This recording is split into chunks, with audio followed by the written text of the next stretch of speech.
Assalamualaikum warahmatullahi wabarakatuh. Salam sejahtera, salam sehat untuk kita semua. Semoga juga teman-teman dalam keadaan baik-baik saja, tetap semangat. Dan John Hartman sudah dipastikan akan datang dan diumumkan pada Januari 2026. Perkiraan bahwa PSSI akan mengumumkan setelah Natal atau di akhir tahun 2025, saya pikir akan bergeser. Kenapa? Karena saya coba untuk berbicara kontak dengan Ketua Badan Tim Nasional Pak Sumarji. Pak Sumarji juga mengatakan bahwa memang pelatih kepala, Marji tidak menyebutkan siapapun itu, mau John Hartman, ya. Tapi pelatih kepala Tim Nasional Indonesia akan diumumkan pada bulan Januari. Bulan Januari di mana? Di awal, pertengahan atau akhir? Kan itu yang menjadi banyak pertanyaan dari para netizen penggemar sepak bola timnas kita. Nah, ada yang berbicara bahwa di awal, pertengahan atau akhir, tapi menurut saya ya, kalau saya berbincang, karena PSSI atau BTN itu sedang menyiapkan semua berkas-berkas dia, melengkapi semua ya. Setelah semua sudah beres ya, baru diumumkan. Jadi akan bergeser ya. Mungkin saja bisa dipercepat di awal Januari, tapi saya berpikir itu di pertengahan kalau nggak salah. Ya, di pertengahan Januari itu diumumkan, dan John Hartman akan ke Indonesia sudah pasti. Ya, ketika diumumkan dia diperkenalkan oleh PSSI sebagai nahkoda baru tim nasional kita, dan dia segera bekerja. Ketika datang langsung bekerja, sudah dikatakan bahwa dia akan mengambil keluarga dia untuk tinggal menetap di Indonesia agar lebih fokus. Nah, itu yang paling bagus. Dan ketika ada interview dengan dia, dan John Hartman mengatakan bahwa dia menyanggupi itu, termasuk dengan asisten pelatih ya dari Indonesia, satu orang seperti STY yang mengambil Nova Arianto, atau Luis Mia dengan Bima Sakti, atau Alfred Riedel sebelumnya dengan Widodo Ceputra. Dan itu yang akan dilakukan oleh John Hartman, siapapun itu. Karena saya sudah pernah bilang, ya mungkin saja itu Kurniawan Diwi Yulianto, Eko Purjianto, banyak lah yang bisa menjadi asisten dia. Mungkin Aji Santoso juga masih bisa, ya masih mau ada Zulkifli Syukri juga, Syukur ya, bisa ya untuk bisa diambil banyak ya. Saya pikir tergantung dari John Hartman, tentunya akan melihat siapa CV yang cocok untuk asisten pelatih dia. Nah, kemudian nilai kontrak sudah disetujui sejauh ini, dan bahkan sudah dibocorkan oleh beberapa media, termasuk media di Kanada, sudah membocorkan bahwa John Hartman akan menerima sekitar 40.000 US dollars, ya. Mungkin itu sekitar hampir 700 juta per bulan, atau tepatnya 670 juta. Jadi kalau dilihat dengan angkanya, ini yang membuat PSSI itu bisa jatuh deal dengan John Hartman. Ya, karena di compare dengan gajinya STY atau dengan Patrick Kluivert, dia masih jauh lebih rendah. STY itu di atas 1 M, ya mungkin 1,3 gitu, dan lebih mungkin di atas, sama juga dengan Patrick Kluivert. Ya, tapi dengan dia di bawah angka 700, ya ini bagus tentunya, disesuaikan dengan keuangan yang ada di PSSI. Dan John Hartman itu memilih Indonesia karena kan banyak juga yang saya sudah bicarakan sebelumnya bahwa Honduras ingin mendapatkan jasa dari John Hartman, juga dengan Jamaika. Bahkan dua tim ini sudah pernah lolos Piala Dunia dan berpotensi untuk lolos Piala Dunia lagi ya. Dan tetapi dia punya tekad lain, tentunya ingin membangun sepak bola Indonesia lagi, merasa tertantang untuk bisa membasuh tim nasional Indonesia, dan dia bisa menerima Indonesia.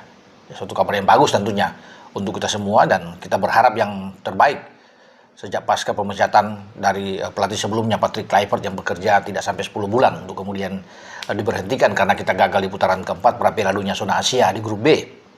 Nah, John Hartman punya tugas 2 tahun plus 2 kan, dikontrak sampai 2027, kemudian akan dievaluasi. Oke, semua berjalan dengan baik, ditambah dengan 2 tahun lagi sampai 2030, karena targetnya ingin Indonesia tuh hadir di Piala Dunia 2030. Tapi target sesungguhnya yang bikin PSSI yang waktu dekat, yaitu ya membawa Indonesia itu ke perempat final di Piala Asia. Piala Asia itu akan berlangsung pada 2027 di bulan Januari. Ya, Februari akan datang tuh di Arab Saudi, dan di sanalah Hartman ditantang untuk bisa meloloskan. Sebelumnya kan STY membawa tim kita itu ya keluar dari fase grup, walaupun itu dibantu oleh Kyrgyzstan ya dari hasil pertandingan lain, tapi kita lolos di 16 besar sebelum digebuk oleh Australia, kita kalah di 16 besar. Ya paling tidak kalau dia bisa membawa tim Indonesia ke 16 besar sudah menyamai apa yang dibuat oleh STY. Makanya tantangan dia, target yang diberikan harus ke melebihi dari itu. Ya, ke babak perempat final 8 besar.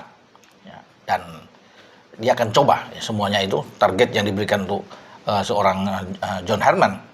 Dalam waktu dekat di 2026 kita sudah tahu bersama juga semua ada FIFA Series di bulan Maret ya, kemudian ada Asian Cup atau dengan Piala AFF ya, ini yang menjadi tantangan juga bagi dia untuk bisa membawa timnas kita juara karena 6 kali sebagai runner up ya, kita 40 tahun terakhir di Piala AFF nggak pernah juara dengan berbagai macam pelatih yang sudah menangani itu ya, termasuk dengan STY yang gagal membawa tim kita juara dalam 2 atau 3 kali perhelatan di bawah STY tidak ada gelar juara. Makanya John Herman kalau dia bisa membawa tim nasional kita menjadi juara di Piala AFF, ini pelatih pertama dalam sejarah membawa tim nasional Indonesia juara.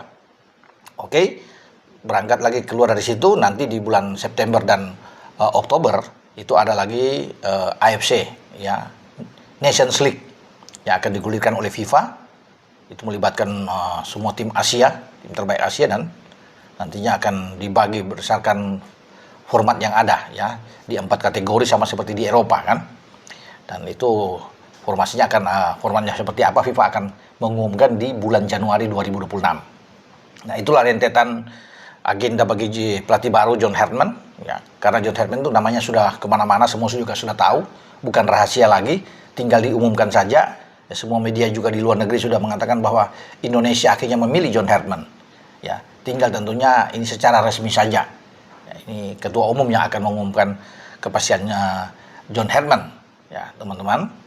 Dan dia secara total kalau kita kembali ke nilai kontrak dia, berarti dalam satu musim kompetisi kalau dengan gaji seperti yang saya bilang tadi 670 juta per bulan ya, atau 40.000 US dollars, itu sekitar 18 miliar per tahun. Wah, oke lah.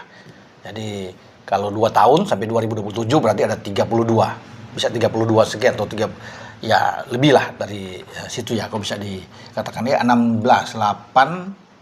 8 miliar ya, bukan 18, 8 miliar ya dia semusim setahun, kemudian 16 M ya dalam 2 musim sampai 2027. Jadi bukan 18 M, 16 miliar dalam kontrak 2 tahun. Kalau plus 2 ditambah 2 ya baru dari 32 itu. Ya 32 miliar ya secara total dia akan dapatkan sampai di 2030.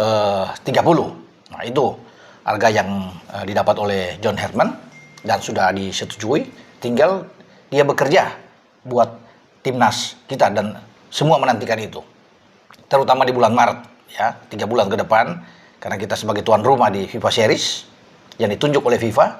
Nah, kita akan berhadapan dengan wakil-wakil dari konfederasi yang lain yang sudah bocor ya, rumors yang ada itu Finlandia wakil dari Eropa, kemudian Saint Kitts and Nevis dari Karibia sana di CONCACAF itu sudah ada, dan satu dari wakil Oceania ya, siapapun itu ya. Mudah-mudahan yang saya suka adalah Selandia Baru, tim yang bagus yang secara peringkat ada di atas kita, dan itu menjadi tantangan bagi John Herman karena dia pernah di Selandia Baru ya, menangani tim putri Selandia Baru sebelum dia ke Kanada, membawa tim putri Kanada 2 kali back to back di Olimpiade dengan medali perunggu kan, 2012 2016, membawa juga tim putri Kanada itu ke perempat final di kejuaraan dunia.